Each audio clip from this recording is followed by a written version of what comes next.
नुआपड़ा जिले में हजार हजार हेक्टर मक्का चाष होइथिबारु अत्यधिक मक्का उत्पादन हेउछि हेले अंचल में सरकारी मक्का मंडी नथिबारु चाषी अभावी बिक्रीर शिकार हेउछि। एपटे नुआपड़ा जिले में मक्का मंडी खोलिबा पई बारंबार जिला प्रशासन पाखरे दाबी करबा सत्ते चाषी को समस्या बुझु नथिबारु आज कोमना ब्लॉक तरबोड़ ठारे जय किसान मजदूर संघ तरफ 353 राजरास्ता अवरोध करा फल शह शह गाड़ी रास्तार अटकी रही। उक्त समय नुआपड़ा जिलापाल स्वाधादेव सिंह और आरक्षी अधीक्षक राहुल जैन यह रास्तार जाउथिबा समय दुई जन को अटकाई समस्त चाषी निज दाबी जणाइथिले। पर जिलापाल निज कार्यालय को आसी समस्यार केमिति समाधान हेबो से विषय चर्चा करिबु बोली कहिथिबारु चाषी आंदोलन ओहरी जाई संध्यार एक 7 जणिया टीम जिलापाल कार्यालय को जाई जिलापाल सहित आलोचना करथिले। पर जिलापाल ओडिशार जो जिले में मक्का चाष होउछि से जिलार जिलापाल मानक सह कथा होइकि मक्का चाष हेउथिबा जिला मानकरे मक्का मंडी खोलिबा पई राज्य सरकार पाखरे दाबी करिबु बोली नुआपड़ा जिलापाल प्रतिश्रुति दैछन्ति।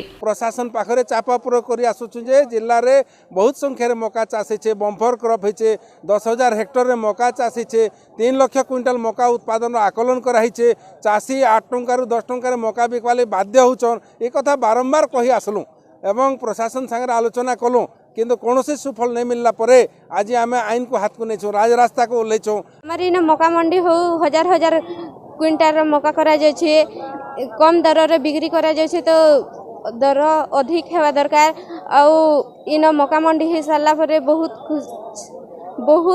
किछि लाभ पाई पारिबे चाषी भाई माने सेति मक्का मंडी जेमिति हेले भी हेवा दरकार। नुआपड़ा नटवाड़बांक रिपोर्ट DTV ओडिया।